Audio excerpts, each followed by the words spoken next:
자, 2022년 8월 21일입니다.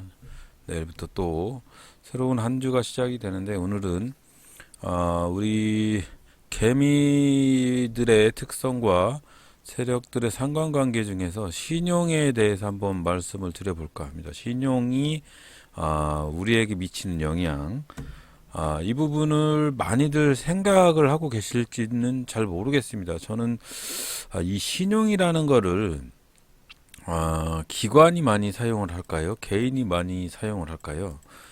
제가 개인적으로 판단하는 거는 신용이라는 거는 대부분의 개인들이 신용이나 미수를 많이 쓴다.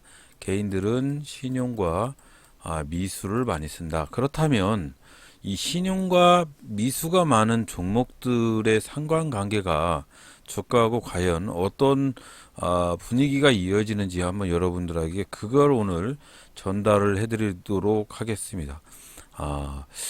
우리 주린이 회원님들은 머리가 좋아서 분명히 제가 전달하고자 하는 그 부분에 대해서 충분히 캐치를 하실 거라고 판단을 하고 있습니다. 자, 한번 말씀을 드려볼게요. 자, 퀀타매트릭스라는 종목이고요. 이 종목이 신용에 의해서 어떻게 움직이는지 한번 볼게요.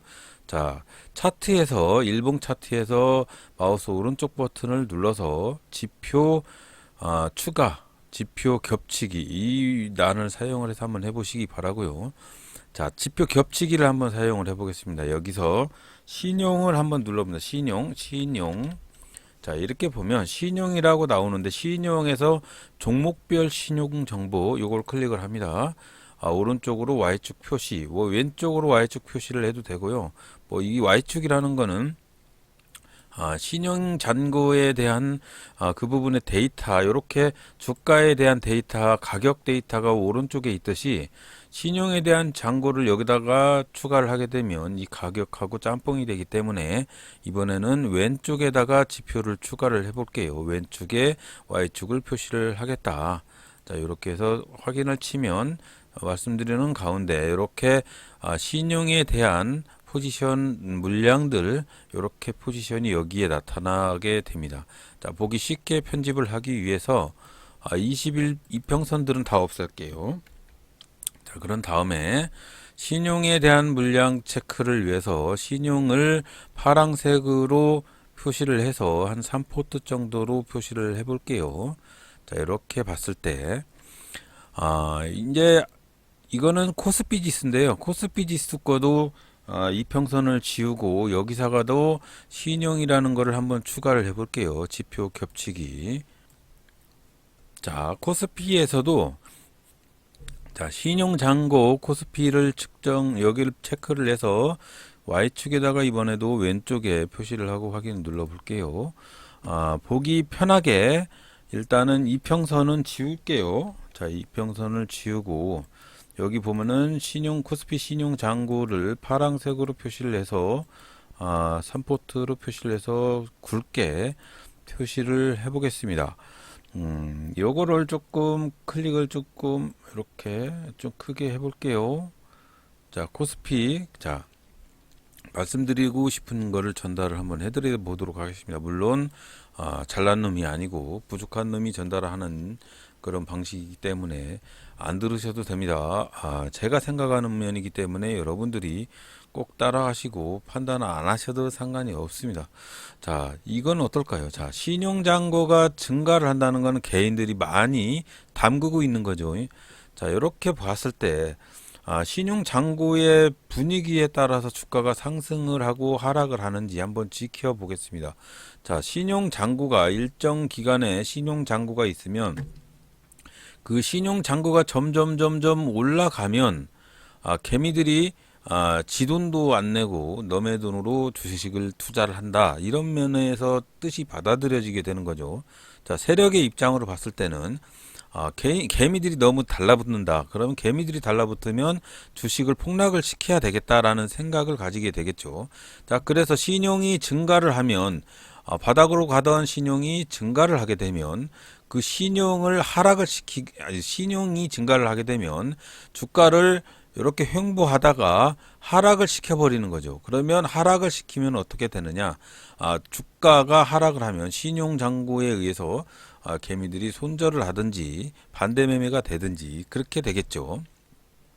자, 그런 다음에 주식이 신용 잔고가 다시 이렇게 떨어지고 올랐을 때 주식을 하락시켜서 신용 잔고를 떨어뜨리면, 신용 잔고가 떨어뜨렸다는 것은 그만큼 개미들이 떨어져 나갔다 라고 생각을 해서 주식을 다시 피크치로 올리는 거죠. 자, 주식을 피크치로 올리니까 개미들이 막 달라붙기 시작을 해서 조금 늦지만 신용 잔고가 개미들이 막 달라붙는 여기쯤에 신용 잔고가 피크치로 올라가게 되죠. 자, 그러면 세력들의 입장에서는 어떻게 할까요? 자, 신용 잔고를 개미들을 떨궈내기 위해서 주가를 하락을 시킵니다. 그게 바로 퀀타 매트릭스를 보면 주가를 여기서부터 여기까지 하락을 시키면서 주식시장에서 퀀타 매트릭스는 개미들이 반대 매매도 당하고 물량을 뺏기고 손절하고 막 그러겠죠. 여기서 이만큼 신용이 올라가니까, 신용이 이만큼 올라간 거니까 신용 올라간 만큼 주식을 하락을 시키니까 개미들이 마구마구 신용을 떨궈내게 됩니다. 자, 그러면 주식이 또 박스권으로 가게 되고 개미들이 달라붙지 않고 있다가 주식을 조금씩 이렇게 상승을 시키면 분명히 또 개미들이 이렇게 또 달라붙으면서 신용을 쓰면서 주식을 마구마구 사들이겠죠. 그러면 주식이 다시 또 상승을 하다가 개미들이 어느 정도 많이 달라붙으면 그때 또 폭락을 시킬 거라고 생각이 됩니다. 이건 제 생각입니다. 자, 그럼 다른 종목을 한번 볼게요. 일단 코스피 먼저 한번 설명을 해드리고, 코스피도 맞게 생각을 하는 건지 모르겠지만, 자, 요만큼 신용 물량이 올라갔던 시절에서 코스피가 하락을 하죠. 그러면 개미들이 다 손절하고 뭐 어쩌고 저쩌고 막 물량을 다 뺏기겠죠, 코스피 시장에. 그러면은 주가를 다시 상승을 시키려고 하면 개미들이 또 신용이 물량이 증가를 하게 됩니다. 여기도 보면 주가에 비해서 신용 물량이 엄청나게 신용 잔고가 증가를 하게 됐죠. 자, 이렇게 주식을 자기 돈 없으면서 무조건 빚으로 땡겨서 사는 B2가 증가를 하게 되고, 요만큼 신용 잔고가 증가를 하게 되니까 마구마구 떨어쳐서 코스피 시장을 출렁출렁 이렇게 폭락을 시켜버린 거죠. 폭락을 시켜버리니까 어때요? 개미들의 신용 잔고가 여기면은 한 1조 얼마 되겠네요. 1조 1,500억? 금액은 잘 모르겠네요. 자, 이렇게 해서 여기서 이만큼 추락을 시키니까 개미들이 엄청난 물량을 다 손절하고 반대 매매 당하고 그럽니다. 자, 이렇게 떨어진 주식시장에서 신용잔고가 조금씩 올라가고 있어요. 그러면 신용잔고가 올라간다는 건 주식시장이 조금씩 활성화돼서 이렇게 상승을 하게 되겠죠. 이렇게 상승을 하게 되면 개미들이 또 주식시장이 변화가 돼서 호황 기조를 이룰 것이다 라고 생각을 해서 조금씩 신용으로 주식을 사게 됩니다. 그래서 어느 정도 올라갔을 때 자기 자본에 비해서 신용으로 너무나 많은 개미들이 주식을 사게 돼서 요런 시점처럼 여기 4월, 5월, 6월 지점처럼 코스피는 일정 부분 뭐 상승과 하락을 반복을 하고 있는데, 요쯤에서 신용잔고가 엄청나게 상승을 했어요. 자, 이 신용잔고가 상승을 하게 되면 똑같은 현상이 발생을 하겠지요. 아직까지는 코스피 포지션에 비해서 거래 대금에 비해서 신용 쪽이 움직이는 부분이 아직까지는 코스피 대금 그 상승분이 코스피 대금을 넘지를 못했습니다. 그래서 지금은 아직까지는 상승 기조가 이루어질 거라고 생각을 하는데, 거래 대금에 비해서 신용 비율이 너무나 증가를 하게 되면 이 파란색 선이 분명히 코스피 대금에서 상당 부분 위로 상승을 하게 되겠죠. 이렇게 코스피 차트하고 신용잔고의 차트를 비교 분석을 하면 앞으로의 시장 흐름이 어떻게 될지 조금 이해가 갈 수가 있다고 생각을 합니다. 그래서 요 차트를 조금 참조를 하셔라. 자, 그럼 이건 전반적으로 코스피나 코스닥 시장이 흐름을 좀 파악을 할 수 있는 신용을 통해서 코스피 시장을 코스피나 코스닥 시장을 한번 흐름을 파악할 수 있는 경기 지표가 될 수 있다. 근데 이제 종목은 어떨 것이냐? 종목을 한번 훑어보자. 그러면 종목을 아까 얘기한 대로 다른 종목 갖고 한번 볼게요. 세종텔레콤 한번 볼까요? 세종텔레콤. 자, 세종텔레콤으로 한번 볼까요? 자, 주식 거래 대금에 비해서 너무나 많은 신용 물량이 위외로 주식 대금 위외로 상승을 해 있어요. 자, 요런 때면은 세력의 입장에서는 어떨까요? 자, 신용으로 너무나 많은 물량들이 들어와 있는 상황이면 주식을 떨어쳐서 신용 물량을 개미들에게 엄팡 신용 물량을 정리를 해버리게 반대 매매 당하게 이렇게 주식을 추락을 시키겠죠. 자, 그만큼 주식이 추락을 하면서 어느 정도 신용 물량들이 마구마구 종료가 됩니다. 자, 이렇게 신용 물량이 엄청나게 떨어지면서 주가 거래 대금하고 상당 부분 이격거리가 발생을 하게 되면 이 주식을 다시 또 V자 반등해서 신용이 많이 떨어졌으니까 상승을 시키겠죠. 뭐 그런 흐름으로 판단 지표로 사용을 하지 않을까라고 생각을 한번 해봅니다. 자, 그러면 넵지노믹스를 한번 볼게요. 신용 물량이 상당 부분 떨어졌다가 떨어져 있을 때 주식이 상승을 했다가 하락을 하면서 너무나 많은 개미들이 손절 물량이 됐죠. 근데 여기서 주식을 다시 상승을 시켜야 되는데 상승을 시키지 못하고 신용 물량들이 마구마구 증가를 했어요. 야, 개인들의 신용 물량이 마구마구 증가를 했습니다. 자, 이렇게 개인들의 신용 물량이 마구마구 증가를 했으면 주가를 폭락을 시켜서 한번 개인들의 물량을 싸그리 정리를 해야 되겠죠. 그래서 나온 것이 여기서 여기까지 개인들의 신용 물량을 정리를 할 수 있게끔 길을 터주고 개인들의 신용 물량이 떨어졌을 때 다시 신용 물량이 주가가 하락을 하면서 다시 증가를 하게 되죠. 이게 지금 주가는 떨어지면서 물타기로 신용으로 마구마구 사질러 갖고 신용 물량이 극에 치다르고 있습니다. 자, 요때 개인들이 여기서 만약에 정리를 하지 않으면 이 주식은 아마도 폭락을 하게 될 거라고 저는 개인적으로 생각을 하는데 어떻게 될지는 모르겠지만, 자, 신용 물량이 증가를 하게 되면 주가는 하락을 하게 된다.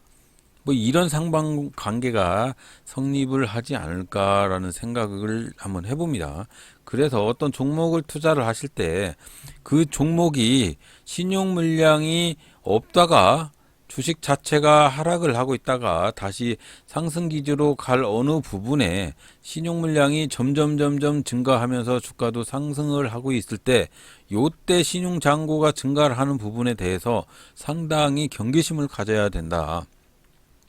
그래서 주식이 상승과 하락을 반복을 하지만 신용 물량을 가지고 그 주식의 상승과 하락을 판단을 할 수 있을까?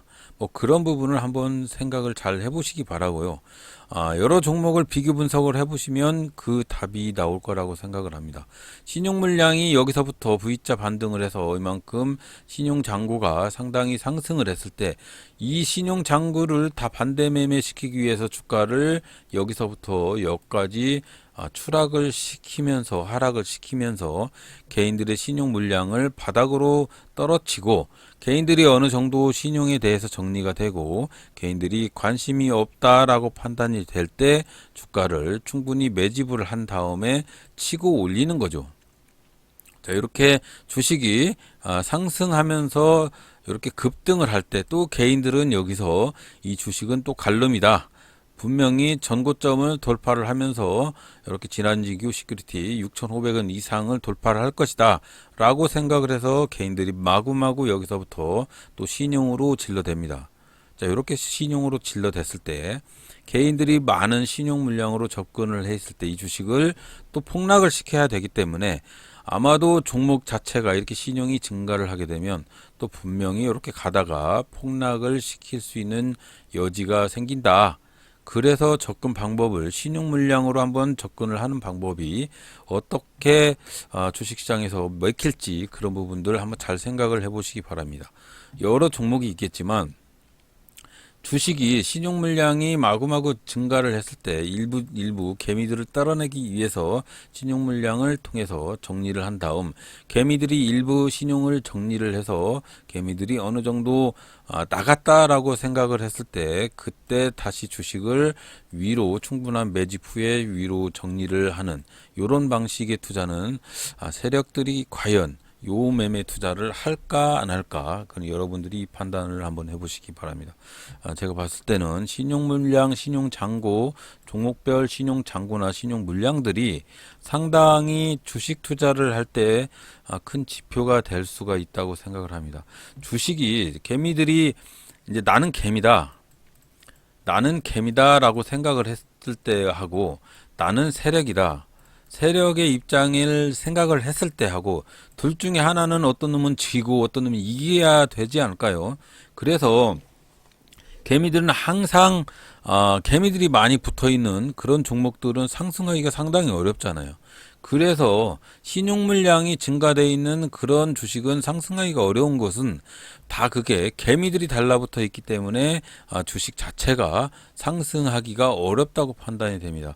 그래서 이미의 종목이 신용 물량이 정리돼서 바닥이 되었을 때, 바닥에서 횡보를 하고 있을 때, 그런 주식들이 다시 신용 물량, 신용 잔고가 상승 기조로 올라가고 있을 때, 그때 주식을 투자를 하는 것도 괜찮다고 생각을 하고, 개미들이 많이 달라붙기 시작을 해야 되기 때문에, 이 신용 잔고가 증가를 해야 되기 때문에 주식 자체를 끌어올린다는 얘기죠, 세력이. 그러면 우리는 어디서 주식을 사야 되느냐?